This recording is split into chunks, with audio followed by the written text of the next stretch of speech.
আসসালামু আলাইকুম ভাইয়াপুরা, কী অবস্থা তোমাদের? তো দেখতে দেখতে তোমাদের কিন্তু এইচএসসি পরীক্ষাটা মাথার উপর চলে এসেছে, তাই না? আর কিছুদিন পরেই তোমাদের হচ্ছে এইচএসসি পরীক্ষা শুরু হবে।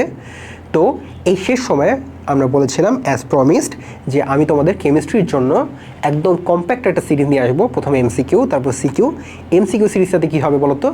ফুল সিলেবাসের প্রত্যেকটা অধ্যায়ে আমরা কী করবো, একদম কম্প্যাক্ট যে কয়টা এমসিকিউ না করলেই নয়, একদম মাস্ট করতেই হবে, আমরা সেগুলো খুব ভালো মতো বেসিক সহ কভার করব। মানে যা আসবে আমরা খালি সেগুলো ভালো মতো প্র্যাকটিস করব। এই কারণে এই সিরিজের নাম হচ্ছে এমসিকিউতে 25-25 সিরিজ, তাই না? আর এরপর ইনশাল্লাহ আমরা সিকিউ সিরিজও আনবো, আর তোমাদের সাজেশন ক্লাস তো থাকবে কেমিস্ট্রি, ঠিক আছে? আচ্ছা, আর আমরা হচ্ছে সাজেশন তোমাদের হচ্ছে এমসিকিউ আর সিকিউ ক্লাসের মধ্যে তুমি হচ্ছে পাবা, সাজেশন পাবা, ঠিক আছে? সো বোর্ডে দেখতেই পাচ্ছ, এই প্রথম ক্লাসটা হচ্ছে গুণগত রসায়নের উপরে, আমার দ্বিতীয় অধ্যায় প্রথম পত্রের। আমরা প্রথমে দেখো কীভাবে শুরু করব। আমরা প্রথমে শুরু করব হচ্ছে একটু অ্যানালাইসিস দিয়ে, ঠিক আছে? সো এই চ্যাপ্টারটাতে খুবই গুরুত্বপূর্ণ চ্যাপ্টার। আমরা বেসিক্যালি প্রথমে এই অধ্যায়টা দিয়ে আমরা কী করি, আমাদের chemistry journey, HSC chemistry journey শুরু করি, ঠিক আছে? তো এটা আমাদের খুব ভালো মতো পড়া থাকে। সো আমরা মোটামুটি জানি যে এই চ্যাপ্টার মূলত কয়েকটা টপিক আছে, খুব পার্টিকুলার একটা টপিক আছে, আমাদের এই টপিকগুলো ভালো মতো কভার করা থাকতে হয়। যে তোমার টপিক আছে হচ্ছে 8টা, এর মধ্যে তোমার হচ্ছে ইম্পর্টেন্সও দেওয়া আছে। 3 স্টার টপিকগুলো হচ্ছে সব থেকে বেশি ইম্পর্টেন্স, আর তোমার কোনগুলো হচ্ছে সব থেকে বেশি ইম্পর্টেন্স যেগুলো তুমি বুঝতে পারবা যে তোমার কতগুলো করে এমসিকিউ আছে খালি এই যে এইটা দেখে।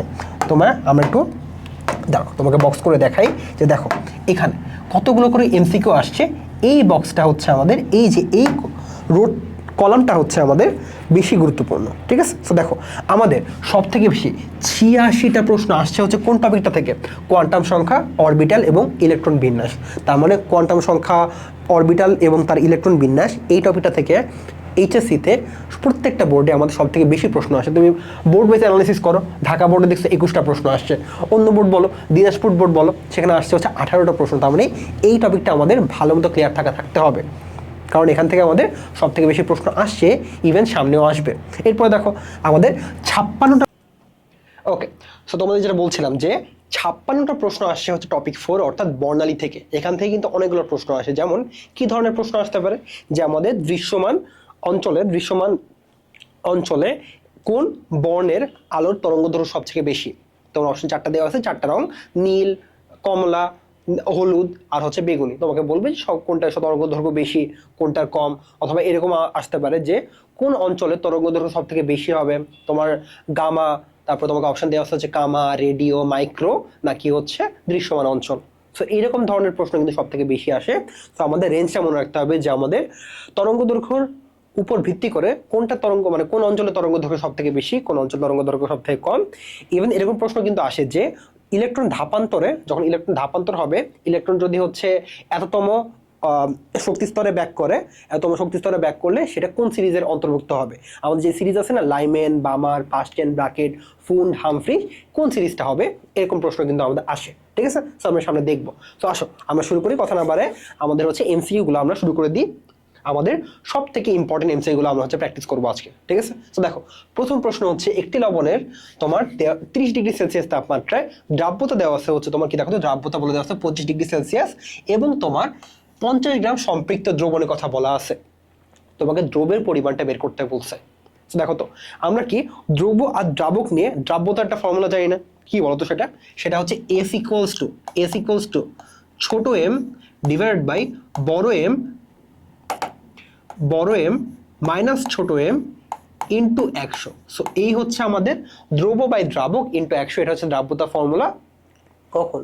যখন হচ্ছে আমাদের দ্রাব্যতা পার 100 গ্রাম দ্রাবক, এই ইউনিটে আমরা হচ্ছে কি করব, দ্রাব্যতা বের করবো আর কি, ঠিক আছে? তো দেখো আমাকে ইনফরমেশন কি দেওয়া আছে, আমাকে দ্রাব্যতা বলা আছে হচ্ছে 25 এবং আমাকে হচ্ছে বড় এম এর ভ্যালু, তার মানে হচ্ছে দ্রবণের কথা বলা আছে হচ্ছে 50 গ্রাম। সেই ভ্যালু বসাই দিই। আসো 25 ইকুয়ালস টু কি হবে, আমাকে এম এর ভ্যালু বের করতে হবে। বড় এম এর ভ্যালু দেওয়া আছে হচ্ছে আমার 50 মাইনাস ছোট এম ইন্টু 100। এখন আমি এই সমীকরণটা সমাধান করবো যে ক্যালকুলেটর দিয়ে করে, আমি হচ্ছে ছোট এম এর ভ্যালুটা বের করবো, একদম ডিরেক্ট, কোনো কথা হবে না।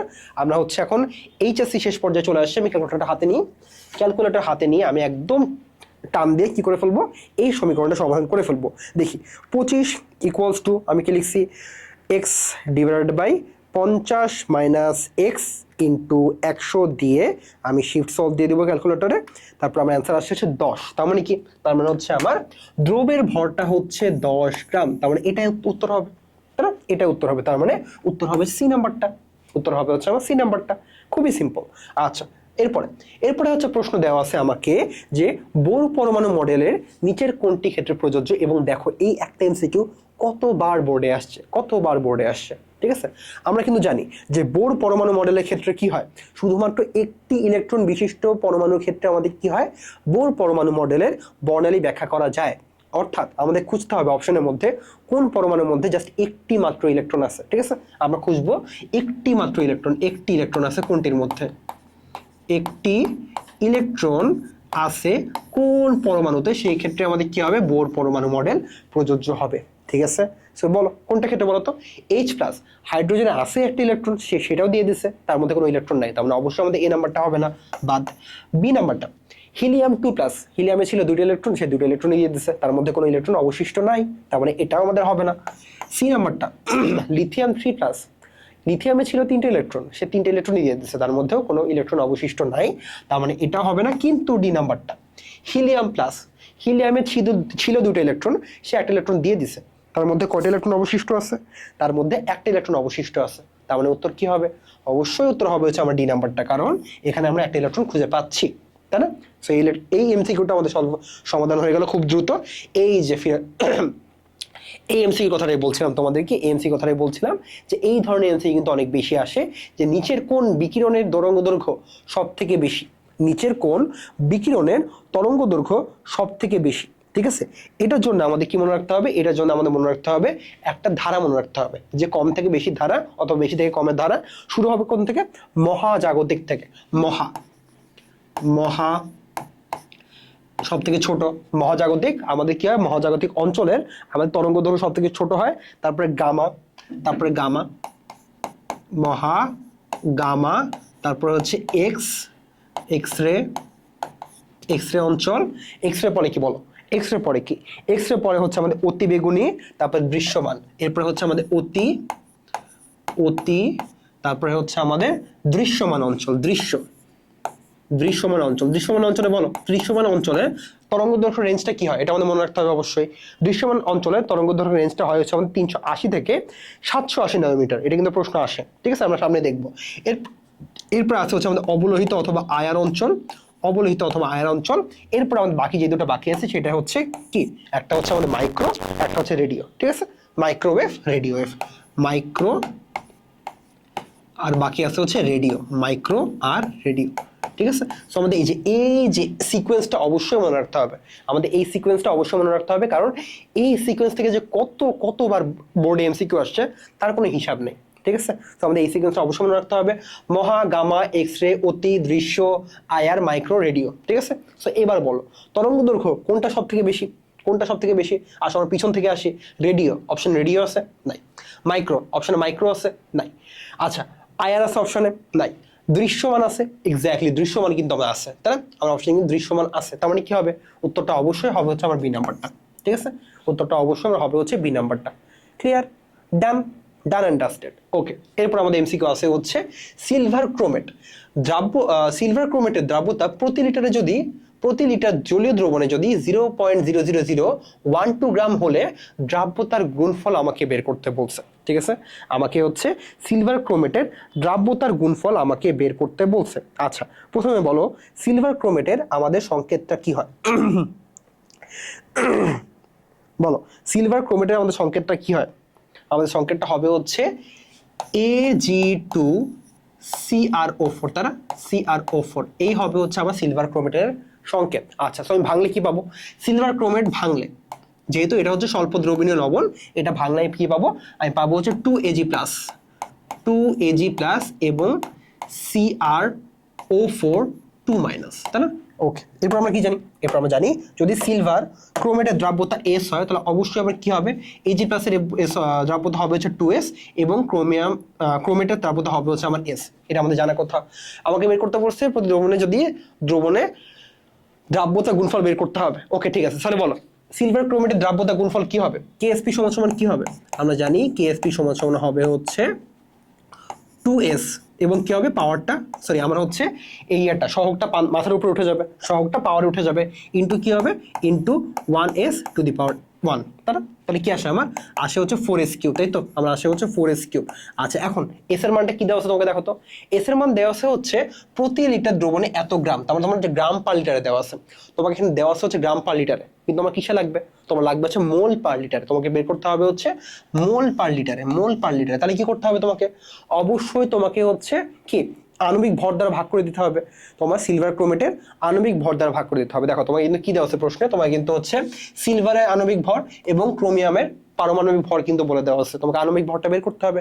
আণবিক ভরটা কি হবে, দেখো তোমার সিলভার কয়টা আছে, তোমার সিলভার আছে হচ্ছে 2টা, তাই না? তোমার সিলভার 2টা, তাহলে কি হবে 108 × 2 প্লাস তোমার ক্রোমিয়াম আছে হচ্ছে কয়টা, ক্রোমিয়াম আছে হচ্ছে একটা 52 প্লাস অক্সিজেন কয়টা আছে 4টে, তাহলে কি হবে 4 × 16 করলে কত হয় 332 হয়। তার মানে কি হলো, তার মানে তোমার আমরা বের করতে পারলাম যে এখান থেকে আমরা বের করতে পারলাম যে সিলভার ক্রোমেট Ag2Cr O4 এর তোমার এম এর ভ্যালু সরি আণবিক ভরের ভ্যালু তোমরা আসলে হচ্ছে 332। তাহলে আমি কি করব, এই যে তোমার যে ভ্যালুটা দেওয়া আছে, যে ভ্যালুটা দেওয়া আছে 0.12312 ডিভাইড বাই আমরা কি করে দেবো, ডিভাইড বাই 332 করে দেবো, তাহলে আমি কি পেয়ে যাবো, আমার দেওয়া ছিল হচ্ছে গ্রাম পার লিটারে, আমার বের হয়ে আসবে হচ্ছে মোল পার লিটারে, মোল পার লিটারে আমার দ্রাব্যতা চলে আসলো। এটাই হচ্ছে আমার এস এর মান, এটাই হচ্ছে আমার এস এর মান। আমি কি করবো, এই মানটা এখানে বসাই দিব, এই মানটা তুলে আমি এখানে বসাই দিব, তাহলে আমার কাজ শেষ করে ফেলি। এই যে 4 × কত আসলো 0.302 ডিভাইডেড বাই 332, এটার হচ্ছে হোল কিউব করলে আমি কি পেয়ে যাবো, উত্তরটা পেয়ে যাবো মোল পার লিটারে, মোল পার লিটারে। ঠিক আছে, ওকে। সো আশা করি 4 × উপরে হচ্ছে 0.00012, তোমার নিচে হচ্ছে 332, এটা যদি আমি কিউব করি আমি কত উত্তর আসে, উত্তর আসে হচ্ছে 1.88 × 10⁻19। বলো কোনটা উত্তর হবে, আমাদের কোন উত্তরটা ম্যাচ করছে, অবশ্যই আমার এ নাম্বারটা ম্যাচ করছে, তার মানে উত্তর কি হবে, এ নাম্বারটা হবে, সিম্পল অ্যাজ দ্যাট। ঠিক আছে, সিম্পল। আচ্ছা এবার পটাশিয়ামের সর্ববৃহৎ ইলেকট্রনের জন্য কোন সেটটি সঠিক, সর্ববৃহৎ ইলেকট্রন তোমরা বের করে আসো। আমরা পটাশিয়াম জানি হচ্ছে কত 19টা, পটাশিয়ামের পটাশিয়ামের হচ্ছে ইয়ে নাম্বার অ্যাটমিক নাম্বার হচ্ছে 19। আসো এবার আমরা হচ্ছে ইলেকট্রন বিন্যাস করি, ইলেকট্রন বিন্যাস কি হবে 1s2 2s2 2p6, কয়টা ইলেকট্রন গেল 10টা শেষ, কয়টা বাকি আছে 9টা বাকি আছে, 1s2 2s2 2p6 3s2 3p6, কয়টা গেল 18টা গেল, 3p6 কয়টা বাকি আছে, একটা বাকি আছে, কই যাবে 4s1 এ যাবে, 4s1। তাহলে শেষ ইলেকট্রনটা কই গেল, সর্ববৃহৎ ইলেকট্রনটা কই গেল 4s এ গেল না, কই গেল 4s এ গেল না। তাহলে 4s এর ক্ষেত্রে আমাদের কি হবে, মানগুলো কি হবে, আমার n এর মান কি হবে 4 হবে, তাই না? তাহলে আমার কি হবে, n এর মানটা অবশ্যই 4 হবে, n এর মানটা আমার 4 হবে। এবার l এর মান কি হবে, s মানে কি, l এর মান 0, তাহলে আমার l এর মান 0 হবে। দেখি কোনটা, a নাম্বারটা হবে না, 2 নাম্বারটা হবে, 2 নাম্বারটা n এর মান 3 হবে না, 3 নাম্বারটা হবে, 3 নাম্বারটা হবে না, 4 নাম্বারটা কি হবে, n এর মান 4, l এর মান 0। হ্যাঁ ঠিক আছে, ঠিক আছে, l এর মান 0 হলে কি হবে, m এর মান অবশ্যই আমার কি হবে, m এর মানও 0 হবে, আর s এর মান হয় প্লাস হাফ হবে অথবা মাইনাস হাফ হবে। এই যে প্লাস হাফ দেওয়া আছে, মানে কি হবে, আমার উত্তরটা হবে হচ্ছে ডি নাম্বারটা। এই যে কাজ শেষ, খুবই সিম্পল, খুবই সিম্পল। আচ্ছা এরপরে কোনটির মাধ্যমে ইলেকট্রন, আচ্ছা কোনটির মধ্যে ইলেকট্রন এবং নিউট্রন সংখ্যা সমান, আমাকে বের করতে হবে এই আয়নগুলোর মধ্যে কোনটির আমার ইলেকট্রন এবং নিউট্রনের সংখ্যা সমান হবে। প্রথম অপশন খেয়াল করি, ফ্লোরিন মাইনাস, ফ্লোরিনে থাকে হচ্ছে 9টা ইলেকট্রন, সে একটা ইলেকট্রন গ্রহণ করছে, তার এখন আছে হচ্ছে 10টা ইলেকট্রন।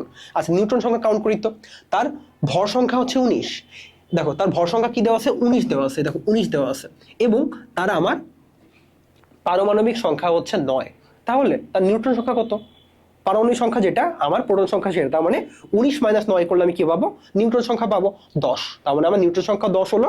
এই যেমন নিউট্রন সংখ্যা কত হবে, নিউট্রন সংখ্যা হবে হচ্ছে আমার ভর সংখ্যা মাইনাস প্রোটন সংখ্যা করলে আমি পেলাম হচ্ছে কত 10। ইভেন আমার ইলেকট্রন সংখ্যা কত, ইলেকট্রন সংখ্যা হচ্ছে আমি দেখতে পাচ্ছি 9 + 1 10, তার মানে কি হবে উত্তর অবশ্যই আমার হবে হচ্ছে এই যে প্রথমটা, আমার ক নাম্বারটা, এ নাম্বারটাই হবে হচ্ছে উত্তর, আমার এ নাম্বারটাই হবে হচ্ছে উত্তর। খুবই সিম্পল। আচ্ছা ঠিক আছে, এবার বোর পরমাণু মডেলের ব্যাখ্যা করতে পারে, বোর পরমাণু মডেল কি কি ব্যাখ্যা করতে পারে।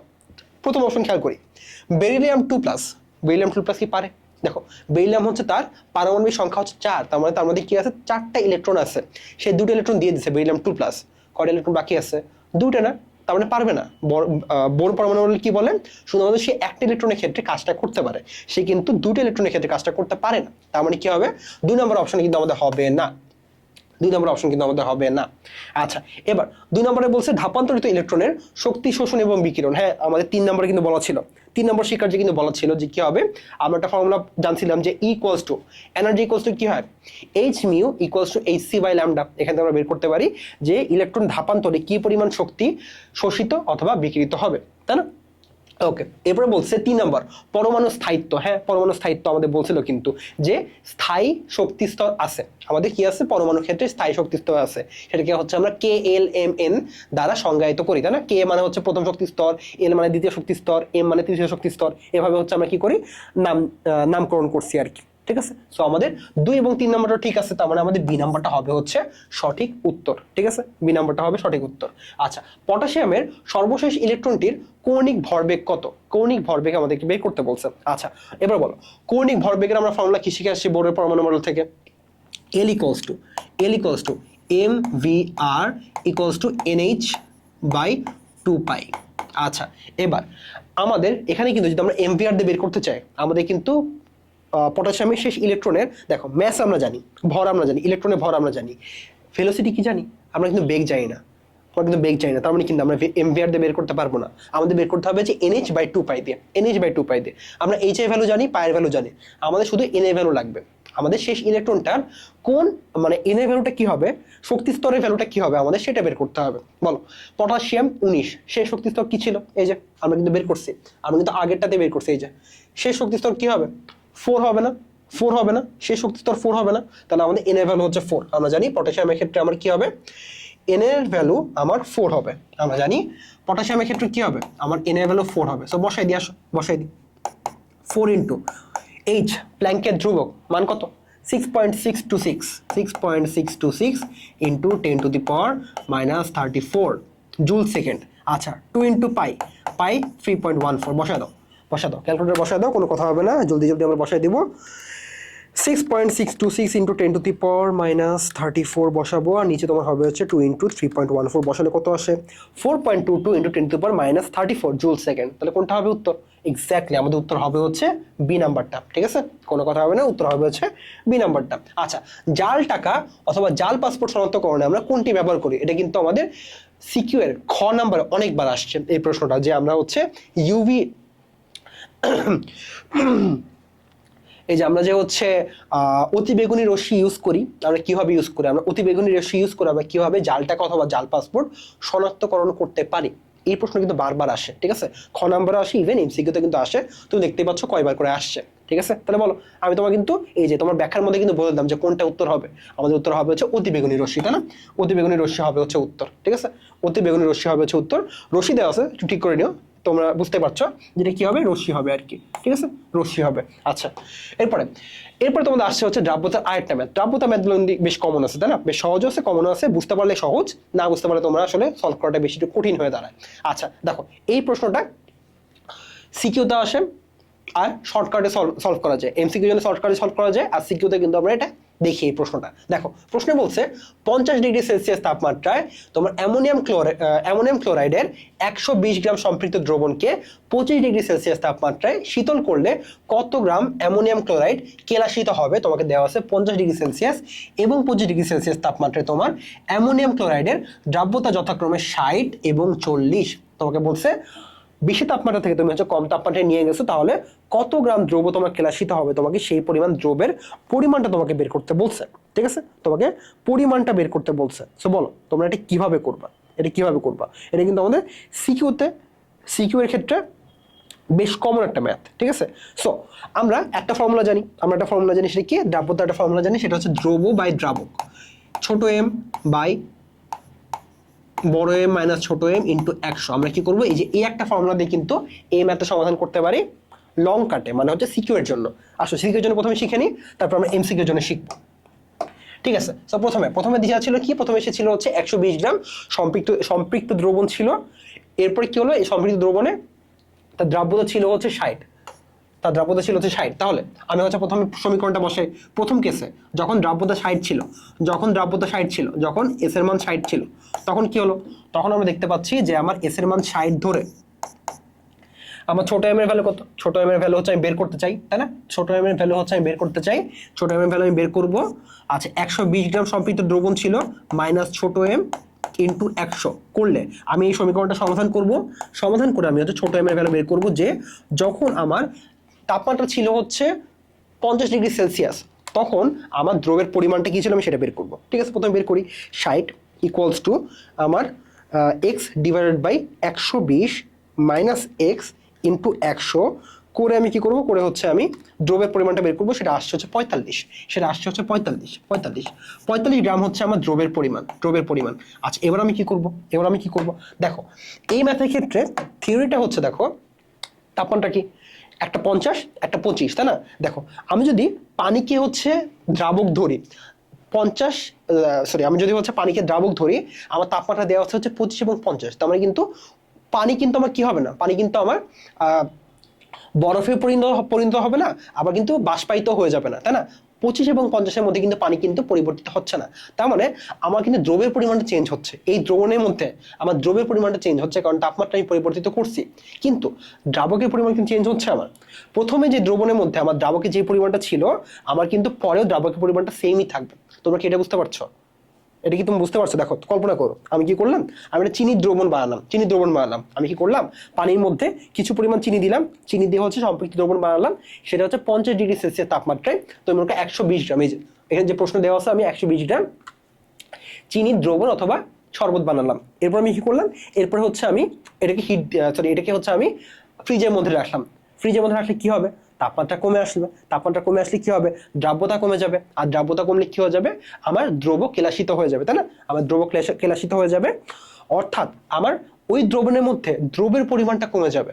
কারণ কি হচ্ছে, দ্রব হচ্ছে আমার কেলাসিত হয়ে যাচ্ছে, প্রেসিপিটেট হয়ে যাচ্ছে আর কি। কিন্তু আমাকে দ্রাবকের পরিমাণটা চেঞ্জ হবে, দ্রাবকের পরিমাণ কিন্তু একদমই চেঞ্জ হবে না। সো আমার আগের ক্ষেত্রে যেটা দ্রাবকের পরিমাণ ছিল, পরের ক্ষেত্রে কিন্তু সেটা দ্রাবকের পরিমাণ থাকবে। বুঝতে পারছি আমরা? সো এই দেখো, এবার পরে যখন আমার দ্রাব্যতা হয়ে গেছে কত, দ্রাব্যতা হয়ে গেছে 40, তখন আমি আমার ফর্মুলা ইউজ করবো। দেখো, আমার দ্রাব্যতা 40 এখন ইকুয়ালস টু কি হবে, ইকুয়ালস টু আমি এম ড্যাশের মানটা বের করবো, যে এখন যে দ্রবণটা আছে, তাপমাত্রা কমে এখন যে দ্রবণটা আছে কেলাসিত হয়ে গেছে, কিছু দ্রব্য কেলাসিত হয়ে গেছে, ওইটা বাদ দিয়ে এখন আমার ওই দ্রবণের মধ্যে কি পরিমাণ দ্রব্য আছে আমি সেটা দেখতে চাই। ঠিক আছে, এম ড্যাশ। আর নিচে কি হবে, দ্রাবকের পরিমাণ হবে না। দ্রাবকের পরিমাণটা কি বলতো, দ্রাবকের পরিমাণটা আমি আগের থেকে বের করবো, যে 120 মাইনাস ছোট এম, না ছোট এম হচ্ছে 45। তার মানে কি হবে, দ্রাবকের পরিমাণটা আগের মধ্যে থাকবে হচ্ছে 120 মাইনাস 45। আমার দ্রাবকের পরিমাণ কিন্তু চেঞ্জ হবে না, দ্রাবকের পরিমাণটা আগে যেটা ছিল পরেও সেটা থাকবে। বুঝছো? এই যে দ্রাবকের পরিমাণটা আমার আগে যেটা ছিল, আমার পরেও দ্রাবকের পরিমাণটা সেমই থাকবে। বুঝছো? সেমই থাকবে। আচ্ছা, ইন্টু কি হবে, ইন্টু হবে হচ্ছে 100 করে এখান থেকে হচ্ছে আমি এম ড্যাশের মানটা বের করব। করি। ওকে, 40 ইকুয়ালস টু আমার হবে হচ্ছে উপরে এক্স, নিচে 120 মাইনাস 45 ইন্টু 100 করলে, আচ্ছা একটু আবার করি,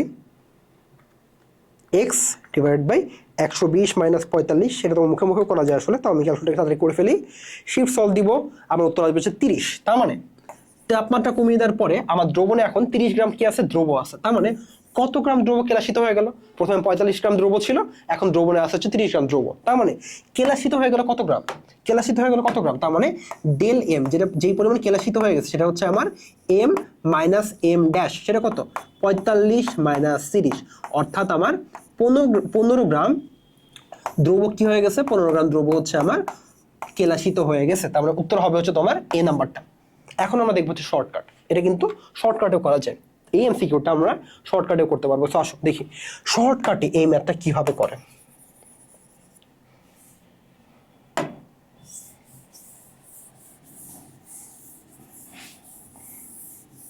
ঠিক আছে, সো শর্টকাটের সিস্টেমটা হচ্ছে,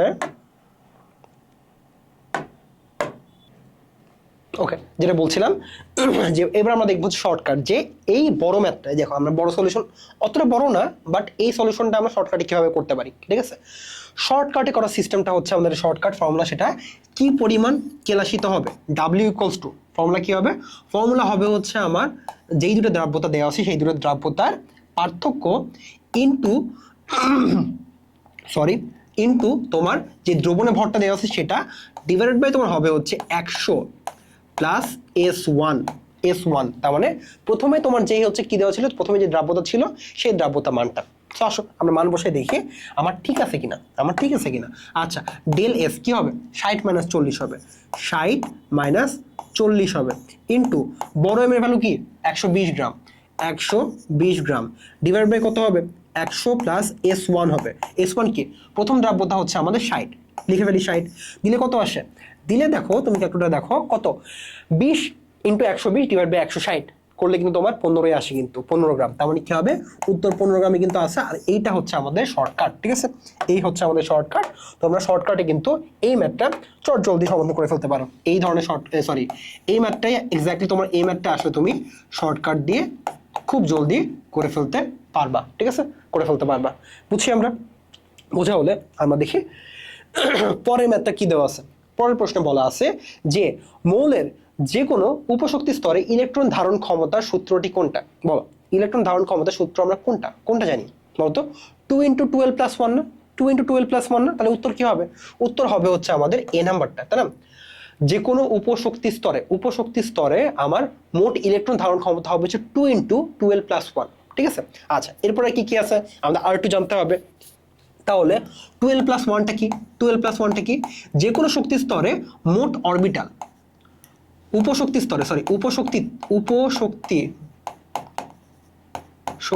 স্তরে মোট অরবিটাল, আর আমরা জানি প্রতি অরবিটালে কি থাকে, প্রতি অরবিটালে আমাদের দুটো করে ইলেকট্রন থাকে, তার মানে কি হবে মোট ইলেকট্রন হবে হচ্ছে 2 × 12+1, ঠিক আছে। আচ্ছা, এরপরে আসে হচ্ছে 2n², 2n²টা কি, 2n²টা হচ্ছে মোট ইলেকট্রন শক্তি স্তরে মোট ইলেকট্রন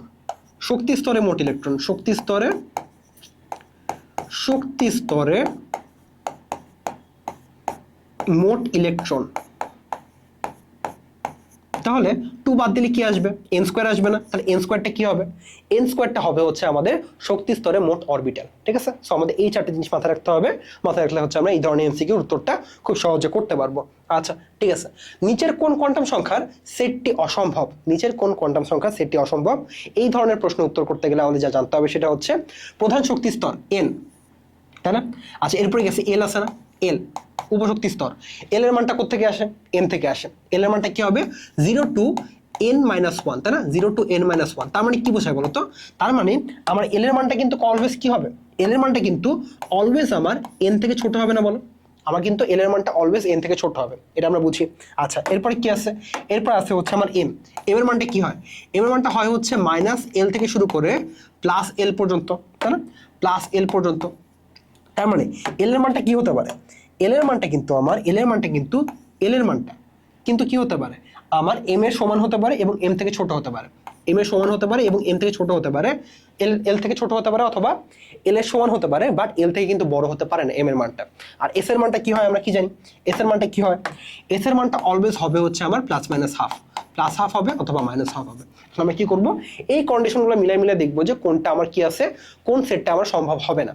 আসো আমরা দেখি, দেখো এই নাম্বারটা আমার এন এর মান 2, আমার এল এর মান 0, হ্যাঁ সম্ভব, এল এর মান 0 হলে এম এর মান 0, হ্যাঁ সম্ভব, সমান হতে পারে, আর আমার এস এর মান হচ্ছে -½ হ্যাঁ সম্ভব, এই নাম্বারটা সম্ভব।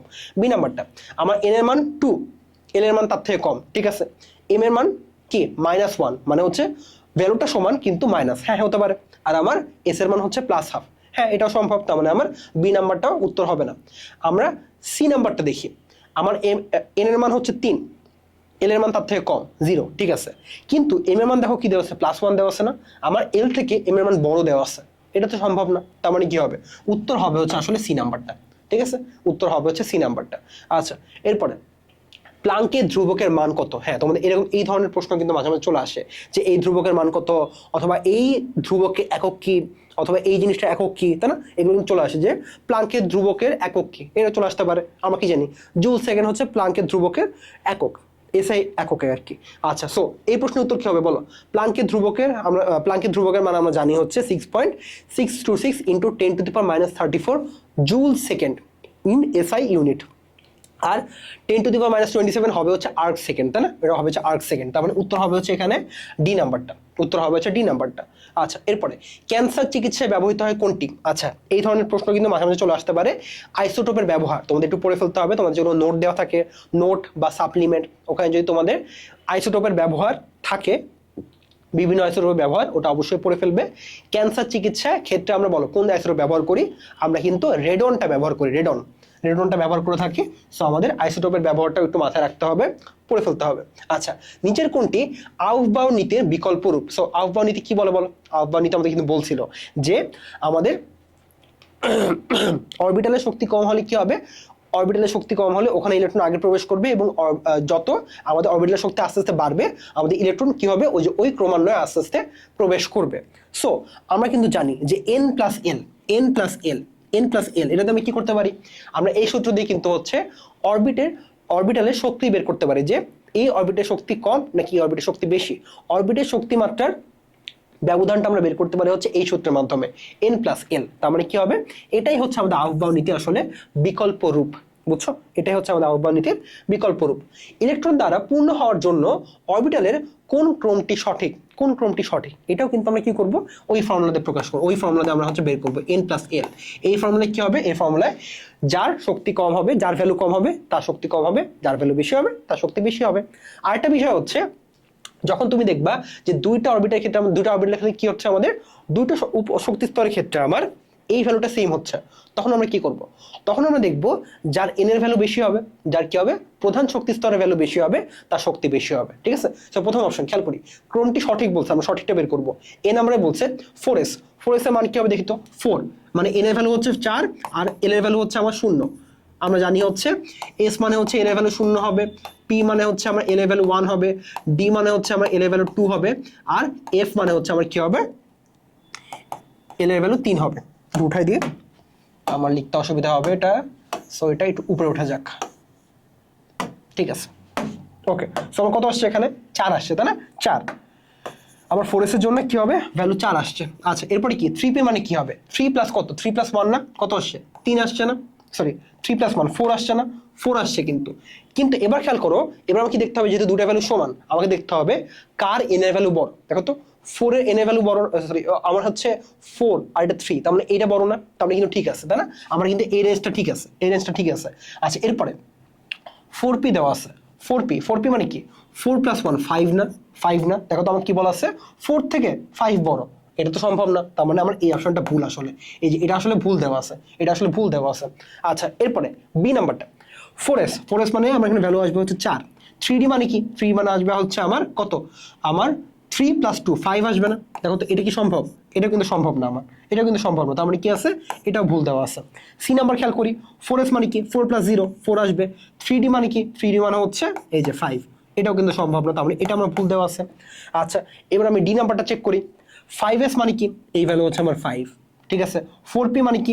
এই ভ্যালু হচ্ছে আমার 5। কিন্তু দেখো, আমার এন এর ভ্যালু হচ্ছে এটা 5, আমার এন এর ভ্যালু এখানে 4, তার মানে কি 5টা অবশ্যই বড় হবে। তার মানে এটা আমার ঠিক দেওয়া আছে, এটা আমার ঠিক দেওয়া আছে। 5p মানে কি বলো? 5p মানে কি? 5p মানে, আচ্ছা আমাদের কি প্রশ্ন ভুল দেওয়া আছে কোনোভাবে? ধরো তো 5p মানে তো এখানে আমার 6 আসবে, তার মানে এটা তো আমার ভুল দেওয়া আছে। কোনটি সঠিক বলছে দাও তো, প্রশ্ন চেক করে নি, দাঁড়ো একটু ওয়েট করি, আমরা একটু ওয়েট করি। আমার মনে হচ্ছে প্রশ্নটা ভুল তোলা হয়েছে কোনোভাবে।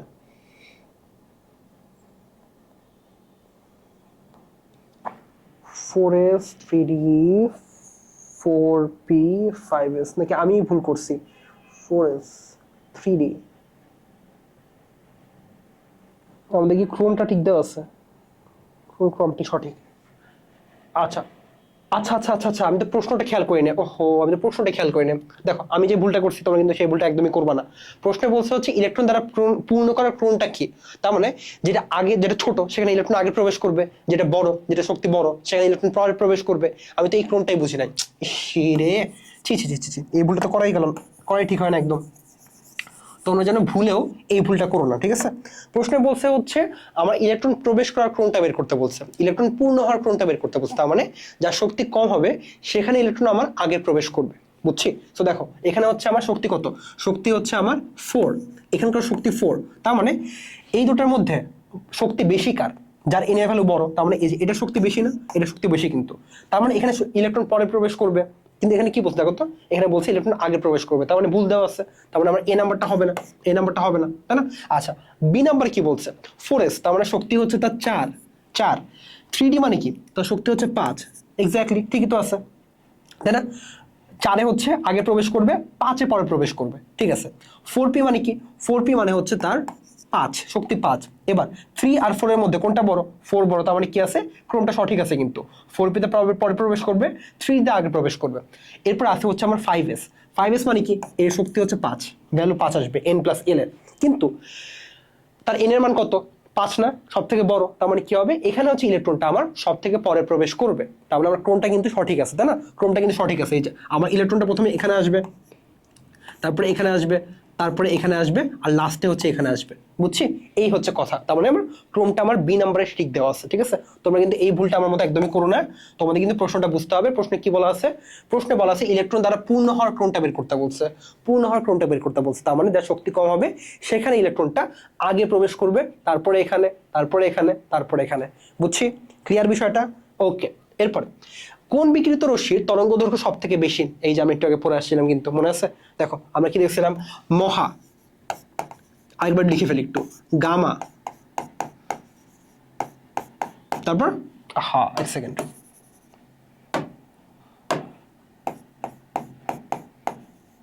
মহা, গামা, তারপরে কি ছিল বলো? এই যে আমরা হচ্ছে এখানে লিখছিলাম কিন্তু, তাই না? লিখছিলাম না? কোথায় লিখেছিলাম? এই যে মহা, গামা, এক্স রে, অতি, তাই না? মহা, গামা, এরপরে ছিল হচ্ছে আমাদের এক্স রে, তারপরে ছিল হচ্ছে আমাদের অতি বেগুনি রশ্মি, অতি বেগুনি ইউভি, তারপরে ছিল হচ্ছে আমাদের, আচ্ছা আমি উল্টা দিচ্ছি তো আসলে, হে কি করছে এটা আমি, যদি আমি তরঙ্গ দৈর্ঘ্য কথা বলি তাহলে কি হবে, মহাজাগতিকে সবচেয়ে কম হবে, তারপর গামা হবে, তারপর এক্স রে হবে, তারপর অতি বেগুনি হবে, তারপর হবে হচ্ছে দৃশ্যমান, দৃশ্যমান, তারপর হবে হচ্ছে আমাদের আয়ার অঞ্চল, অবলোহিত, তারপর হবে হচ্ছে আমাদের মাইক্রো, আর লাস্টে হবে হচ্ছে আমার কি, রেডিও, বুঝছি? লাস্টে হবে হচ্ছে আমার রেডিও, বোঝা গেছে? তাহলে বলো সবচেয়ে বেশি বলছে না, সব লাস্ট থেকে আসি। রেডিও আছে কি, অপশনের মধ্যে রেডিও নাই। মাইক্রো আছে, অপশনের মধ্যে মাইক্রো নাই। আয়ার আছে, অপশনের মধ্যে আয়ার নাই। ভিজিবল আছে, হ্যাঁ অপশনের মধ্যে ভিজিবল আছে। তার মানে কি হবে, আমার উত্তরটা হবে হচ্ছে ডি নাম্বারটা, ঠিক আছে? উত্তর হবে হচ্ছে ডি নাম্বারটা। এই যে আমার দৃশ্যমান হচ্ছে সব থেকে বড় তরঙ্গ দৈর্ঘ্য ধারণ করে। আচ্ছা, এবার বলছে হচ্ছে 25°C তাপমাত্রায় সিলভার ক্রোমেটের দ্রাব্যতা গুণফল দেওয়া আছে হচ্ছে এইটা। তোমাকে দ্রাব্যতা গুণফল কেএসপির মানটা বলে দেওয়া আছে, তোমাকে কেএসপির মানটা এখন বলে দেওয়া আছে। আচ্ছা, এজি প্লাসের আয়নের ঘনমাত্রা যদি মোল পার লিটার এককে কত হবে তোমাকে সেটা বের করতে বলছে। তোমাকে এজি প্লাসের ঘনমাত্রা বের করতে বলছে, আয়নের ঘনমাত্রা বের করতে বলছে। ওকে, বের করে আসো। দেখো এজি টু প্লাস কিভাবে ভাঙে আমরা কি জানি, এজি টু CrO4, সরি এটা আমাদের কিভাবে ভাঙবে, এটা আমাদের ভাঙবে হচ্ছে 2Ag plus plus CrO4 2 minus, ঠিক আছে? তাহলে যদি আমার সিলভার ক্রোমেটের দ্রাব্যতা হয় হচ্ছে S, তাহলে কি হবে, এটার হবে হচ্ছে 2S, আর আমার ক্রোমেটের হবে হচ্ছে S। তাহলে KSP ইকুয়ালস টু কি আসবে বলো, KSP ইকুয়ালস টু কি আসবে, এটা বারবার করছি আমরা অবশ্যই। তাহলে আমরা KSP ইকুয়ালস টু আসবে হচ্ছে 2S whole 2 into 1S whole 1, তাহলে কি আসে 4S কিউব আসে না? আমাকে বলা আছে 4S কিউব সমান কত, 4S কিউব সমান বলা আছে হচ্ছে 1.1 মোল পার, আচ্ছা মোল পারটা লাগবে না আমাদের, 1.1 ইন্টু 10 টু দি পাওয়ার -12। এখান থেকে আমি এস এর মানটা বের করবো। দেয়ারফর এস এর মান কি আসবে, আমার এস এর মান আসবে হচ্ছে 1.1 into 10 to the power -12 divided by 4। এটার হচ্ছে কিউবিক রুট করতে হবে, তাই না? এটা আমার কিউবিক রুট করতে হবে। করলে কত আসে দেখি, করলে আমার আসবে হচ্ছে 1.1 into 10 to the power -12 divided by 4। Sorry এটা কিউবিক রুট করবো, তো কিউবিক রুট। আচ্ছা 1.1 ইন্টু 10 টু দি পাওয়ার -12, আর তোমার নিচে হবে হচ্ছে 4। করলে আসবে হচ্ছে 5.24 into 10 to the power -7 into 10 to the power -7 mole per litre, দেখো এটা হচ্ছে আমার এস এর মান, কিন্তু প্রশ্নে কি বলছে আমার এজি প্লাসের আয়নের ঘনমাত্রা লাগবে। দেখো তো এজি প্লাসের ঘনমাত্রা আয়ত কি হবে, আমার এজি প্লাসের ঘনমাত্রা কি হবে, 2s হবে না? তার মানে কি আমার এস এর সাথে 2 গুণ করা লাগবে, এস এর সাথে 2 গুণ করা লাগবে। সো 2 গুণ করে দেখি কত আসে। আমার এটার সাথে আমি কি করবো, এটার সাথে আমি 2 গুণ করবো। সো আমি যদি কি চাই, আমি যদি এজি প্লাসের ঘনমাত্রা চাই, এজি প্লাসের ঘনমাত্রা চাই, সেটা কি হবে 2s হবে। তার মানে যে মানটা আসছে আমার 5.24 ইন্টু 10⁻⁻7, এর সাথে আমি গুণ করবো হচ্ছে 2, করে দেখবো আমার অ্যান্সারটা কত আসে। করলে কত আসবে, 1.04 ইন্টু 10⁻⁻6 আসবে। আচ্ছা 1.04 ইন্টু 10⁻⁻6। আচ্ছা আমরা কি কোথাও ভুল করছি, আমাদের অপশন ঠিক আসছে না কেন, একটু চেক করতে হবে। তাহলে আমরা তো সব ঠিকঠাকই করছি, তাহলে এক সেকেন্ড, তাহলে আমাদের উত্তরটা ঠিক আসলো না কেন। দাঁড়াও আমি একটু কোয়েশ্চেনটা একটু ছোট্ট করে চেক করে নিই, তারপরে হচ্ছে আমরা শুরু করবো আবার। 1 পয়েন্ট আমি কি তাহলে আচ্ছা মান ভুল বসালাম কোনোভাবে, 4s³ আসছে, 4s³ আসছে। আচ্ছা সব ঠিকঠাকই তো আছে। সো আরেকবার একটু দেখি, ঠিক আছে? তোমার সাথে এটা আমরা দেখে নাও, আমার সাথে তোমরা একটু দেখে নাও যে সব ঠিকঠাক করলাম কিনা। আসলে 1.1 ইন্টু 10⁻⁻12 ডিভাইড বাই 4 করলে কত হয়, 6.50। ওহো মানটা ভুল বসাইছি, মানটা ভুল বসিয়ে ফেলেছি। এটা হবে হচ্ছে 6.5 ইন্টু 10⁻⁵, 10⁻⁵। কোথায় ভুল করছিলাম খেয়াল নেই, হয়তো আমি হচ্ছে বর্গমূল করে ফেলছি। কিন্তু কি করতে হবে এখানে, বর্গমূল করা যাবে না, কিন্তু এটা হচ্ছে আমাদের কি করতে হবে, কিউবিক রুট করতে হবে, ঘনমূল করতে হবে, মোল পার লিটার। ঠিক আছে। আচ্ছা এখানে আমি কি করবো, এখন 2 দ্বিগুণ করবো। আমি 6.5 এই মানটা 2 দ্বিগুণ করবো। 6.5 ইন্টু 10⁻⁵, এই মানটাকে যদি আমি 2 দ্বিগুণ করি, আমার কি আসে, আসে হচ্ছে 1.3 ইন্টু 10⁻⁻4। তার মানে উত্তর কি হবে, উত্তর অবশ্যই হবে হচ্ছে 3 নাম্বারটা, তাই না, সি নাম্বারটা। এই যে 1.3 ইন্টু 10⁻⁴, বুঝছি? সো আমার মতো ভুল করো না, আমার হচ্ছে যেহেতু অনেক আগে এইচএসসি দিয়েছি, তাই না, সো আমার ক্যালকুলেটর প্র্যাকটিসটা নাই, এই কারণে একটু ভুল হয়ে গিয়েছে। বাট তোমাদের কি করতে হবে, বারবার প্র্যাকটিস করতে হবে, ঠিক আছে?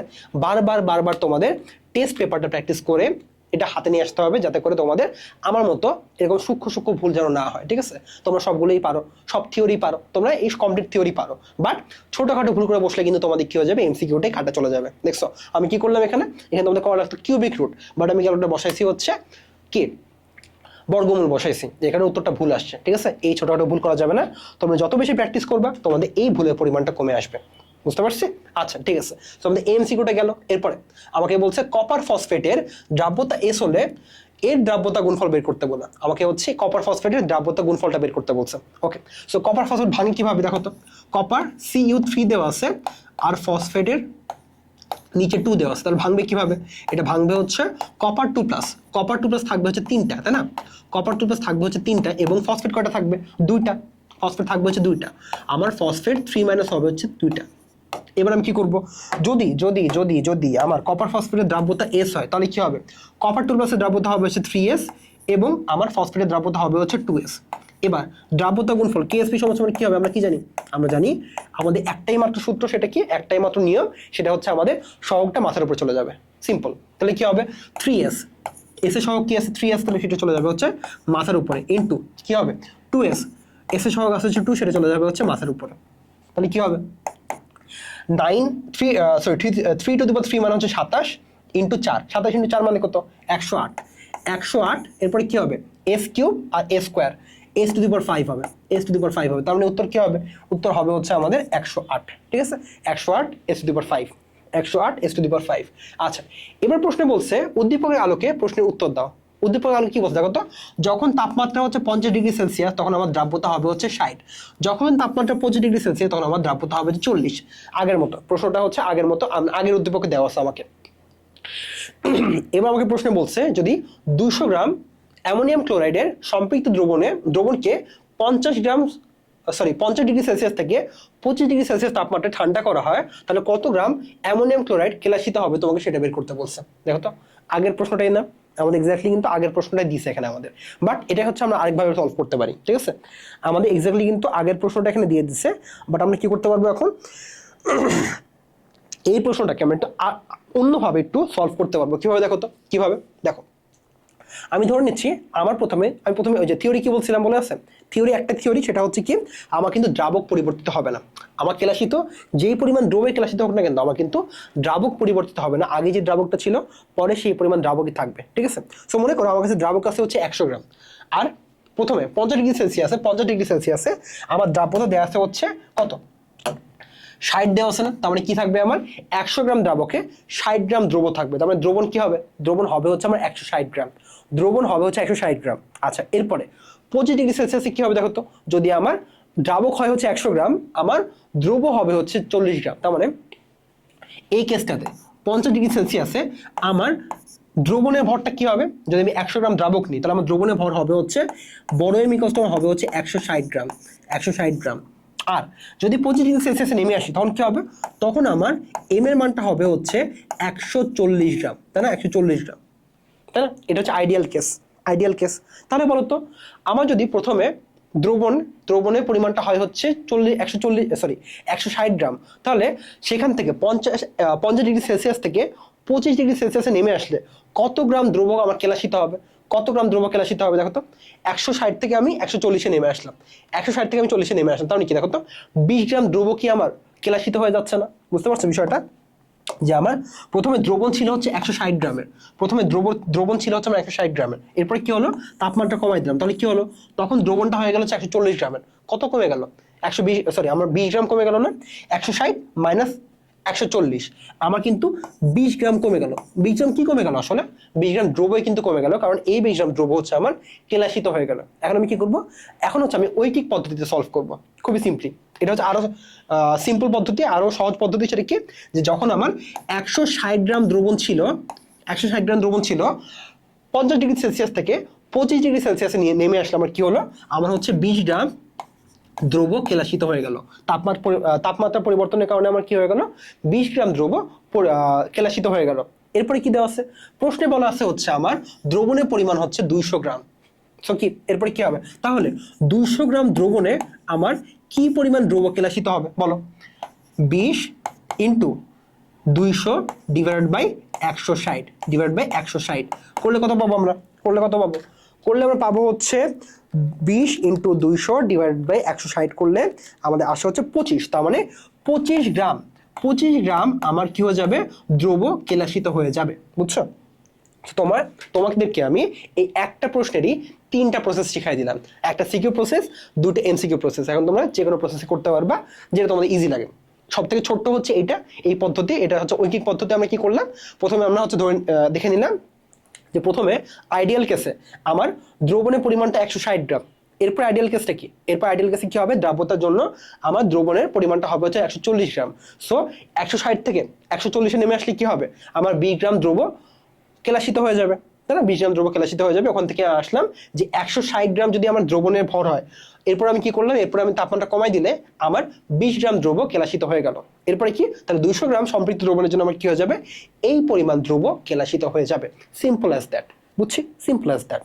আচ্ছা, এরপরে বলছে উদ্দীপকের যৌগটির অ্যানায়ন শনাক্তকরণে কোন বিকারকটি ব্যবহৃত হয়। অ্যানায়নটা কি দেওয়া আছে বলতো, অ্যানায়নটা কি দেওয়া আছে, আমার অ্যানায়নটা কি, অ্যামোনিয়াম ক্লোরাইড না, অ্যামোনিয়াম ক্লোরাইড। সো ক্লোরাইডটা কি, আমার ক্লোরাইডটা হচ্ছে আমার অ্যানায়ন। এই কারণে আমাদের কি করতে হবে, আমাদের বইয়ে, আমাদের হাজারিনাক্সের বইয়ে আমাদের ক্যাটায়ন শনাক্তকরণ, অ্যানায়ন শনাক্তকরণে যে কটা শনাক্তকরণ দেওয়া আছে না, আমাদের সবগুলো ভালো মতো পড়ে ফেলতে হবে, কারণ এটা এমসিকিউতে আসে, সিকিউতে আসে কিন্তু, ঠিক আছে। ভালো গুরুত্বপূর্ণ টপিক আমাদের হচ্ছে শিক্ষা পরীক্ষা এবং হচ্ছে আমাদের ক্যাটায়ন এবং অ্যানায়ন টেস্ট, এই দুটো হচ্ছে খুবই গুরুত্বপূর্ণ টপিক মোটামুটি। সো এটা আমাদের কি করে ফেলতে হবে, বেশ ভালো মতো পড়তে হবে কিন্তু, ঠিক আছে, বেশ ভালো মতো পড়তে হবে। সো বলো, আমরা ক্লোরাইডের ক্ষেত্রে কোন বিকারকটা ইউজ করি, আমরা ইউজ করি হচ্ছে সিলভার নাইট্রেট, এবং এরপরে আমরা ইউজ করি হচ্ছে অ্যামোনিয়াম হাইড্রোক্সাইড। প্রথমে ইউজ করি হচ্ছে সিলভার নাইট্রেট, এরপরে আমরা ইউজ করি হচ্ছে অ্যামোনিয়াম হাইড্রোক্সাইড। তাহলে উত্তর কি হবে, উত্তর অবশ্যই হবে হচ্ছে আমার এ নাম্বারটা। আর আমাদের এই যে এটা কি বলতো, সি নাম্বারটা হচ্ছে নেসলার দ্রবণ, তাই না, সি নাম্বারটা হচ্ছে নেসলার দ্রবণ। ওইটা হচ্ছে আমাদের ক্যাটায়নের জন্য ইউজ করবো। এই যে ক্যাটায়নটা কি দেওয়া আছে, ক্যাটায়ন দেওয়া হচ্ছে অ্যামোনিয়া। আমরা অ্যামোনিয়া শনাক্তকরণে কি ইউজ করি, আমরা অ্যামোনিয়া শনাক্তকরণে হচ্ছে নেসলার দ্রবণ ইউজ করি। সেটা হচ্ছে আমাদের, যদি আমাদের প্রশ্নে বলতে হচ্ছে ক্যাটায়ন শনাক্তকরণে আমরা কোনটা ইউজ করি, তখন আমরা বলতাম হচ্ছে সি নাম্বারটা। বুঝছি, ঠিক আছে, তাহলে আমাদের এই প্রশ্নটা গেল।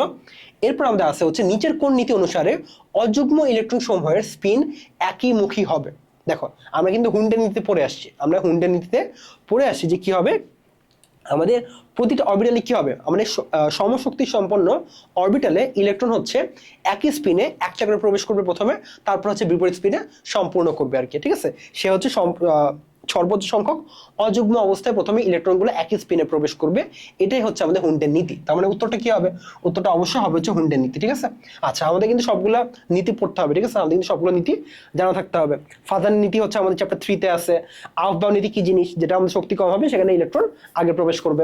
এরপর পলির বর্জন নীতি, পলির বর্জন নীতি কি হবে, একই আমাদের হচ্ছে একই পরমাণু দুটো ইলেকট্রনিক কি হবে না, কখনো আমাদের চারটা কোয়ান্টাম সংখ্যা কখনোই সমান হবে না, একটা কোয়ান্টাম সংখ্যা অবশ্যই কি হতে হবে, আলাদা হতেই হবে। ঠিক আছে, এটা হচ্ছে আমাদের পলির বর্জন নীতি। আচ্ছা, কপারের 29তম ইলেকট্রনটি কোন অরবিটালে প্রবেশ করবে। আচ্ছা, কপার হচ্ছে 29, আমাদের ইলেকট্রন বিন্যাস হবে হচ্ছে 1s2 2s2 2p6 গেল হচ্ছে আমার 10টা, 3s2 3p6 গেল 18টা, এরপরে হচ্ছে আমার 4s2, তারপরে কি 3d10, তাই না, 3d10, তাহলে আমরা 3d10 করলে কত হবে, 3d10 করলে আমার হচ্ছে 30টা হয়ে যাবে। কিন্তু এখানে কি হবে, 9 হবে না, প্রথমে 4s এ প্রবেশ করবে, তারপর আমরা জানি যে 3d তে প্রবেশ করবে, তাই না, আমরা জানি প্রথমে প্রবেশ করবে হচ্ছে 4s এ, বাট আমরা জানি এই ইলেকট্রন বিন্যাস হচ্ছে একটু আলাদা। সেটা কি হবে, প্রথমে হবে হচ্ছে 4s1, প্রথমে এখানে হবে হচ্ছে 4s1, আর এটা হবে হচ্ছে 3d10, 3d10, 3d10, তাই না। এই ইলেকট্রন বিন্যাসটা একটু আলাদা হয়, কারণ আমরা জানি যে এমন যদি হয় কোনো অরবিটালে যদি হচ্ছে আমার আংশিক পূর্ণ থাকে, মনে করো 3d4 আছে অথবা 3d9 আছে, তখন কি হয়ে যাবে, সে হচ্ছে অর্ধেক পূর্ণ অথবা পরিপূর্ণ থাকলে কি হবে, সে হচ্ছে বেশি স্থিতিশীল হয়। এই কারণে বেশি স্থিতিশীলতা অর্জন করার জন্য সে কি হয়ে যাবে, আধা পূর্ণ হয়ে যাবে অথবা পরিপূর্ণ হয়ে যাবে, কোনো একটা ইলেকট্রন অন্য অরবিট থেকে গ্রহণ করে, মানে হচ্ছে উপর অরবিট থেকে গ্রহণ করে কি হয়ে যাবে, উপর অরবিট থেকে সেই ইলেকট্রনটা নিচে নামায় এনে সে হচ্ছে আধা পূর্ণ অথবা পরিপূর্ণ অবস্থা সে গ্রহণ করবে আর কি। ওকে, সো এই হচ্ছে আমাদের কপারের ক্ষেত্রে ইলেকট্রন বিন্যাস। এখন প্রশ্নে কি বলছে, প্রশ্নে বলছে যে আমার শেষ ইলেকট্রনটা কোথায় প্রবেশ করবে। দেখো যখন ইলেকট্রন বের হয় না, যখন ইলেকট্রন বের হয় তখন সে দেখে যে তখন সে হচ্ছে শেষ অরবিট থেকে একদম শেষ শক্তি স্তর থেকে ইলেকট্রনটা বের হয়। তার মানে যখন ইলেকট্রনটা বের হবে না তখন 4s থেকে বের হবে, আর যখন ইলেকট্রন প্রবেশ করবে তখন কিন্তু আমাদের 3d তে আগে সবার লাস্টে প্রবেশ করবে। কারণটা কি, কারণটা আমরা জানি 4s এর শক্তি হচ্ছে আমাদের কম, 4s এর শক্তি কম, এই কারণে আমাদের কি হবে, 4s এ আগে ইলেকট্রন প্রবেশ করবে এবং আমাদের লাস্টে প্রবেশ করবে হচ্ছে 3d তে। বুঝতে পারছি, কারণ আমরা শিখে আসছি, তাই না, আমরা শিখে আসছি যে 4s এর শক্তি কত, n+l করলে আমরা পাই হচ্ছে 4, আর 3d ক্ষেত্রে কি হবে, 5 হবে না, 5 হবে না, যেহেতু আমার 3d শক্তি বেশি এই কারণে সব ইলেকট্রন এখানে সবার লাস্টে প্রবেশ করবে। এই কারণে আমার 29তম ইলেকট্রনটা, আমার একদম শেষ ইলেকট্রনটা প্রবেশ করবে হচ্ছে 3d তে। বুঝছি, আমার শেষ ইলেকট্রনটা প্রবেশ করবে হচ্ছে 3d তে। ঠিক আছে, আচ্ছা এরপরে এই প্রশ্নে বলছে যে এইটা হচ্ছে আমাদের সিকিউ প্রশ্ন, বুঝছো, একটা সিকিউ প্রশ্ন তোমাদের দিয়ে দিচ্ছে হচ্ছে বোর্ডে এমসিকিউতে। ঠিক আছে, আমাদের করতে হবে, কোনো উপায় নেই, আমাদের সিকিউ প্রশ্নটা সমাধান করতে হবে। আমাদের এখানে কি বের করতে হবে বলো তো, আমাকে কেআইপি বের করতে হবে, কেআইপি বের করতে হবে। ঠিক আছে, তোমাকে দেওয়া হচ্ছে 10 ml 0.5 মোলার CaCl2 এবং তোমার 5 ml 0.5 মোলার K2CR4 দ্রবণ যোগ করলে তোমার হচ্ছে এখানে কি করতে হবে, কেএসপি বলে দেওয়া আছে, তোমার কেআইপি বের করতে হবে। কেএসপি বলা আছে হচ্ছে তোমার ক্যালসিয়াম ক্রোমেটের জন্য। তাহলে প্রথমে কি করতে হবে, আমাদের ক্যালসিয়াম ক্রোমেটে কেআইপি বের করতে হবে। So KIP of calcium chromate কি হবে, কেআইপি অফ ক্যালসিয়াম ক্রোমেট তোমার হবে হচ্ছে ক্যালসিয়াম 2+ এর ঘনমাত্রা বের করতে হবে তোমাকে, ক্যালসিয়াম 2+ এর ঘনমাত্রা বের করবা ইনটু তুমি হচ্ছে ক্রোমেটের ঘনমাত্রা বের করবা। ঠিক আছে, ক্রোমেট 2- এর ঘনমাত্রা বের করবা। আচ্ছা, সো বলো এবার প্রথমে যেহেতু দেওয়া আছে না, প্রথম ইনফরমেশন থেকে আমরা হচ্ছে ক্যালসিয়ামের ঘনমাত্রা বের করবো। আসো প্রথমে হচ্ছে ক্যালসিয়াম 2+ এর ঘনমাত্রা বের করি। সো বলো ক্যালসিয়াম 2+ এর ঘনমাত্রা কি হবে, ক্যালসিয়াম 2+ এর ঘনমাত্রা কি হবে, ক্যালসিয়াম 2+ এর ঘনমাত্রা তোমার হবে হচ্ছে আয়তন ইনটু কি হবে, আয়তন ইনটু তোমার হচ্ছে ঘনমাত্রা, তাই না, S ইনটু ভি, তাই না, S ইনটু ভি। আচ্ছা তোমাকে এস দেওয়া আছে হচ্ছে 0.5 আর ভি দেওয়া আছে হচ্ছে 10 ml, আর নিচে কি হবে, নিচে হবে সে তোমার এই দ্রবণের মোট আয়তন, এই দ্রবণের মোট আয়তন আমরা জানি হচ্ছে কি দেখো তো, SV1 equals to SV2, sorry S1V1 equals to S2V2, তাই না। সো আমরা S2টা বের করতে চাই। S2টা কি, S2টা হচ্ছে তোমার ক্যালসিয়াম 2+ এর পরের ঘনমাত্রা তোমার দ্রবণে দেওয়ার পরে, মানে তুমি কি করছো, তুমি হচ্ছে দুটো জিনিস একই দ্রবণে দিছো, তুমি হচ্ছে ক্যালসিয়াম ক্লোরাইডও দিছো আবার পটাশিয়াম ক্রোমেটও দিছো, ক্যালসিয়াম ক্লোরাইডও দিছো পটাশিয়াম ক্রোমেটও দিছো। ঠিক আছে, এখন প্রথমে তোমার হচ্ছে ঘনমাত্রা একটা ছিল, প্রথমে তোমার ঘনমাত্রা 0.5 ছিল, ক্যালসিয়াম 2+ ঘনমাত্রা তোমার 0.5 ছিল, কারণটা কি ক্যালসিয়াম ক্লোরাইডের ঘনমাত্রা তোমার যদি 0.5 হয়, ক্যালসিয়াম 2+ এবং Cl2 2Cl মাইনাস, তাহলে কি হবে তোমার, মানে আমি লিখে দেখাই যে CaCl2 ভেঙে কি হবে, CaCl2 ভেঙে তোমার হবে হচ্ছে ক্যালসিয়াম 2+ প্লাস 2Cl মাইনাস হবে না। তার মানে তোমার যদি ক্যালসিয়াম ক্লোরাইডের ঘনমাত্রা S হয়, তাহলে কি হবে তোমার ক্যালসিয়াম 2+ এর ঘনমাত্রা S হবে, আর তোমার ক্লোরাইডের ঘনমাত্রা হবে হচ্ছে 2S। এই হচ্ছে বিষয়। তার মানে তোমার এই দ্রবণের ঘনমাত্রা যেটা হবে তোমার ক্যালসিয়াম 2+ এর ঘনমাত্রা সেটাই হবে, ঠিক আছে। প্রথমে তোমার ঘনমাত্রা ছিল হচ্ছে 0.5, প্রথমে তোমার ক্যালসিয়াম 2+ এর ঘনমাত্রা ছিল হচ্ছে 0.5, এরপরে কি হলো তুমি দ্রবণে দিয়ে দিলা, দ্রবণে দিলে কি হবে অবশ্যই ঘনমাত্রা পরিবর্তিত হয়ে যাবে। আর দ্রবণের আয়তন কি 10 ml প্লাস 5 ml, তাহলে কি হবে 15 ml করলে আমি যেটা পাবো সেটাই হবে হচ্ছে দ্রবণে আমার ক্যালসিয়াম 2+ এর ঘনমাত্রা। সেটা কত হবে 0.5 × 10 / 15 করলে আমি পাবো হচ্ছে 0.33 মোল পার লিটার, ঠিক আছে। এই হচ্ছে আমার ক্যালসিয়াম 2+ এর ঘনমাত্রা। এবার আমি দেখবো হচ্ছে ক্রোমেটের ঘনমাত্রা, আমি বের করবো হচ্ছে ক্রোমেটের ঘনমাত্রা কি হবে তাহলে CrO4 2 মাইনাস, CrO4 2 মাইনাস, ঠিক আছে। আমি এটা ঘনমাত্রা বের করবো একইভাবে। তাহলে কি দেখো তো প্রথমে ছিল হচ্ছে 0.5 আর দ্রবণের আয়তন ছিল হচ্ছে 5 ml। এরপরে দ্রবণের মোট আয়তন কত হবে, দ্রবণের মোট আয়তন হবে হচ্ছে 15 ml, 5 + 10 করলে কত পাবো, করলে আমরা এবার হবে হচ্ছে 0.5 × 5 / 15 করলে আমি পাবো হচ্ছে 0.16 মোল পার লিটার। এখন আমি কি করবো, আমি এখন হচ্ছে আমি কি আয়নের ঘনমাত্রা পেয়ে গেলাম, আমি বের করবো হচ্ছে KIP। সো KIP কি আসবে তোমার, KIP কি আসবে তোমার, KIP সমান আসবে হচ্ছে করে ফেলি তাহলে 0.3333 × 0.1666 করলে আমার আসে হচ্ছে 0.055 এই হচ্ছে আমার KIP এর মান, ঠিক আছে।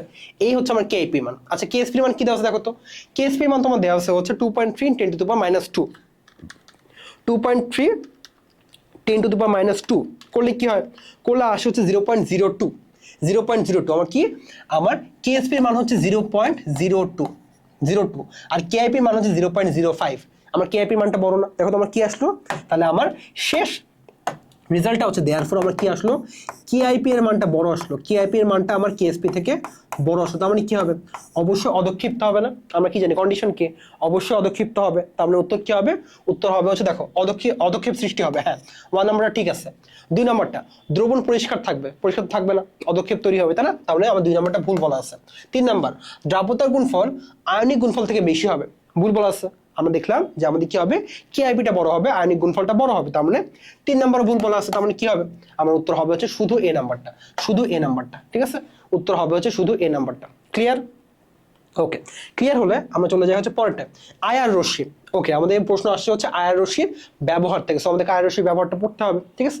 আমাদের আয়ার রশ্মির ব্যবহারটা পড়তে হবে, ঠিক আছে। সো আমাদের প্রশ্ন বলছে যে আয়ার রশ্মির ব্যবহারটা কি, অপশন দেওয়া আছে তোমাদেরকে, তোমাদেরকে অপশন দেওয়া আছে। এখন তাহলে আয়ার রশ্মির ব্যবহারটা কি হবে, আয়ার রশ্মির ব্যবহার হবে হচ্ছে ধমনী ও শিরা প্রশস্ত করে। আয়ার রশ্মি কি করে আমাদের ধমনী ও শিরা প্রশস্ত করে। তোমাদের অবশ্যই রশ্মির ব্যবহারগুলো তোমাদের একটু পড়ে ফেলতে হবে, ঠিক আছে। আচ্ছা 25 ডিগ্রি সেলসিয়াস তাপমাত্রায় 100 গ্রাম সম্পৃক্ত দ্রবণে 50 গ্রাম দ্রব্য দ্রবীভূত থাকলে ওই দ্রব্যের দ্রাব্যতা বের করতে বলছেন। Simple as that. আমরা প্রথমে যে ম্যাথটা করছিলাম এক্স্যাক্টলি সেভাবে S = কি হবে ছোট m / বড় m মাইনাস ছোট m ইন্টু 100 করে আমরা কি করবো দ্রাব্যতা বের করে ফেলবো। Simple as that. আচ্ছা আমাদের বলা আছে দ্রব্য হচ্ছে 50 গ্রাম, দ্রবণ হচ্ছে 150 গ্রাম, তাই না 150 গ্রাম, হ্যাঁ 150 গ্রাম মাইনাস 50 ইন্টু 100 করলে আমরা কত পাবো, করলে পাবো হচ্ছে 50/100, তার মানে হচ্ছে 50 পাবো, তাই না। উত্তর আসবে হচ্ছে 50। তার মানে দ্রাব্যতা কি হবে, দ্রাব্যতা হবে হচ্ছে 50, ঠিক আছে। সিম্পল, একেবারে সিম্পল, ঠিক আছে। এরপরে কোয়ান্টাম সংখ্যার মান যদি n = 4 হয় আর l = 3 হয়, অরবিটালটা কোনটা হবে। আমরা কি জানি দেখো l = 3 মানে কি, s মানে হচ্ছে 0, p মানে হচ্ছে 1, d মানে হচ্ছে 2, f মানে হচ্ছে আমার কি 3, তাহলে কি হবে 4f হবে না বলো, 4f হবে। উত্তর হবে হচ্ছে 4f, তাই না 4f হবে। বুঝে গেছে, বুঝতে কি পেরেছি আমরা, বুঝতে কি পেরেছি। তাহলে আমাদের এটাও শেষ, এরপর হচ্ছে দৃশ্যমান আলোর তরঙ্গ দৈর্ঘ্য কত? খুবই সিম্পল কোয়েশ্চেন, এটা তোমাদের অবশ্যই মুখস্থ থাকতে হবে। সেটা কি? 380 থেকে আমার 780 ন্যানোমিটার। তোমাদের একটু বলে দিই তোমাদেরকে, দৃশ্যমান, তারপরে হচ্ছে অবলোহিত, তারপরে হচ্ছে ইউভি, রেডিও ওয়েভ, মাইক্রোওয়েভ, তোমার এইগুলার তোমাদের তরঙ্গ দৈর্ঘ্য সীমাটা একটু মনে রাখবা, কারণ এখান থেকে প্রশ্ন আসতে পারে। ঠিক আছে, রেঞ্জটা মনে রাখতে হবে যে কোনটার বেশি কোনটার কম, ইভেন তোমাদের সীমাটা মনে রাখতে হবে। এরপর তোমাদের দৃশ্যমান অঞ্চলের মধ্যেও কোন বর্ণের তরঙ্গ দৈর্ঘ্য কেমন তোমরা একটু সেটা মনে রাখো হাজারি স্যারের বই অনুযায়ী। ঠিক আছে, হাজারি স্যারের বই অনুযায়ী তোমরা মনে রাখবা। আচ্ছা, এরপরে ইলেকট্রন তৃতীয় শক্তি স্তর ফিরে আসলে কোন বর্ণালী দেখা যায়? দেখো তো, আমরা সিরিজ পড়ছি না? কি কি সিরিজ পড়ছি বলো? Lyman, Balmer, Paschen, Brackett, Pfund, Humphreys. এই হচ্ছে আমাদের সিরিজ। আমরা জানি যদি ইলেকট্রন হচ্ছে প্রথম শক্তি স্তরে ফিরে আসে সেটা আমাদের কি হবে? সেটা হবে হচ্ছে লাইম্যান সিরিজ। দ্বিতীয় শক্তি স্তরে ফিরে আসলে সেটা হবে হচ্ছে আমাদের বামার সিরিজ। তৃতীয় শক্তি স্তরে ফিরে আসলে সেটা হবে হচ্ছে পাশ্চেন সিরিজ। চতুর্থ শক্তি স্তরে ফিরে আসলে সেটা হবে হচ্ছে আমাদের ব্রাকেট সিরিজ। পঞ্চম শক্তি স্তরে ফিরে আসলে সেটা হবে হচ্ছে আমাদের ফুন্ড সিরিজ। আর ষষ্ঠ শক্তি স্তরে ফিরে আসলে সেটা হবে হচ্ছে আমাদের হামফ্রিস সিরিজ। আচ্ছা, আমাকে বলছে তৃতীয় শক্তি স্তরে ফিরে আসে, তাহলে সেটা কি হবে? সেটা অবশ্যই হবে তোমাদের হচ্ছে পাশ্চেন সিরিজ। ঠিক আছে, উত্তর হবে হচ্ছে পাশ্চেন সিরিজ। আচ্ছা, এরপরে ডি উপস্তরে কয়টি অরবিটাল আছে? সূত্র কি? আমরা পড়ে আসছিলাম, কিন্তু সূত্র হচ্ছে 12+1। আচ্ছা, ঠিক আছে, কয়টি অরবিটাল যেহেতু বলছি তাহলে 12+ হবে, 2 গুণ হবে না, কিন্তু 2 গুণ হলে কি হবে? আমাদের ইলেকট্রন সংখ্যা বের হয়ে যাবে। আচ্ছা, সো 2 ইন্টু এল এর মান কত? ডি এর জন্য আমার এল এর মান হবে হচ্ছে কত? 2 হবে না? 2 + 1 করলে কত হয়? করলে হবে হচ্ছে 5। এটা তো আমরা এমনিও জানি, তাই না? আমরা তো এমনিও জানি আমাদের কি আছে, ডি অরবিটালে হচ্ছে আমাদের ডি উপস্তর আমাদের 5টা অরবিটাল আছে, এটা আমরা জানি। তো কি কি বলো? কি কি? এক্স ওয়াই, ওয়াই জেড, তারপরে জেড এক্স, তারপরে X square hyphen Y square, আর হচ্ছে জেড স্কোয়ার, তাই না? আচ্ছা, তাহলে উত্তর হবে হচ্ছে 5। ওকে, এরপরে আছে শিক্ষা পরীক্ষায় ইটের ন্যায় লালচে বর্ণ দেখায় কে? বলো। খুবই কমন কোয়েশ্চেন যে শিক্ষা পরীক্ষায় ইটের ন্যায় লালচে বর্ণ দেখায় কে? সেটা হচ্ছে ক্যালসিয়াম। বলো, কপার কি দেখায়? সম্ভবত ব্লু দেখায়, তাই না? নীল দেখায়। আচ্ছা, সোডিয়াম কি দেখায়? সোনালী হলুদ দেখায়, তাই না? সো এগুলো আমাদের একটু মনে রাখতে হবে কিন্তু, ঠিক আছে? অবশ্যই মনে রাখতে হবে। ওকে, আমাদের এই অধ্যায়ের শেষ প্রশ্ন এটা আসছে হচ্ছে আমাদের ক্রোমাটোগ্রাফি থেকে, পেপার ক্রোমাটোগ্রাফি থেকে। তো পেপার ক্রোমাটোগ্রাফি থেকে প্রশ্ন আসলে তো আমাদের এখান থেকে আসবে, যে আরএফ থেকে আসবে। ধ্রুবক আছে না আরএফ থেকে আসবে। সো আরএফ এর ক্ষেত্রে দেখো কি দেয়া আছে? দুটি দূরত্বের অনুপাত। হ্যাঁ, এক্স্যাক্টলি, আমাদের আরএফটা হচ্ছে দুইটা দূরত্বের অনুপাত। সর্বোচ্চ মান 1 এবং সর্বনিম্ন মান 0 না। আমরা জানি আমাদের আরএফ এর মানটা কি হয়? আরএফ এর মানটা অলওয়েজ হয় হচ্ছে আমাদের 1 থেকে কম, তাই না? আরএফ এর মানটা হচ্ছে 1 থেকে বেশি হবে না, 1 এর সমান হবে না, সেটা অলওয়েজ কি হবে? সেটা অলওয়েজ হচ্ছে আমাদের 1 থেকে কম হবে। ঠিক আছে, কি বললাম? আমাদের আরএফ এর মানটা অলওয়েজ কি হবে? 1 এর কম হবে। ঠিক আছে, 1 এর কম হবে, 1 এর সমান কিন্তু হতে পারে না। তার মানে আমাদের 2 নম্বরটা ঠিক নাই। আর দ্রাবকের প্রকৃতির উপর নির্ভর করে, এক্স্যাক্টলি দ্রাবকের প্রকৃতির উপর আমাদের কি হবে? নির্ভর করবে, এবং দ্রাবকের প্রকৃতির উপরে আমাদের কি হবে? কতটুকু দূরত্ব যাবে সেটা নির্ভর করবে। তার মানে কি? তার মানে হচ্ছে আমার 2 নম্বর অপশন একটু ভুল আছে, আমার 1 আর 3টা ঠিক আছে। তার মানে উত্তর হবে হচ্ছে 1 আর 3 সি নাম্বারটা। ঠিক আছে, সো এই ছিল এই অধ্যায়ের সবথেকে গুরুত্বপূর্ণ কিছু এমসিকিউ। আশা করছি তোমরা সবগুলো এমসিকিউ থিওরি খুব ভালো মতো বুঝছো। ইনশাল্লাহ তোমাদের মেইন বোর্ড পরীক্ষায় প্রশ্ন আসলে এই কয়টা থিওরি থেকে প্রশ্ন আসবে। তোমাদেরকে প্রথম বিশ্লেষণ দেখিয়ে দিয়েছি, ওই কয়টা টপিক থেকে তোমাদের প্রশ্ন আসবে, এই টপিকের বাইরে একটা প্রশ্ন আসবে না। সো তোমরা বিশ্লেষণ করে নিয়ে ভালো মতো প্র্যাকটিস করো। আশা করছি তোমরা এই কয়টা এমসিকিউ ভালো মতো বুঝতে পারলে টেস্ট পেপারে যে কয়টা বাকি এমসিকিউ আছে না, তোমরা সেগুলো খুব আরামসে সলভ করে ফেলতে পারবা। ঠিক আছে ভাইয়াপুরা, সো আজকে ক্লাস এই পর্যন্তই, দেখা হবে অন্য অধ্যায় ক্লাসে। আল্লাহ হাফেজ।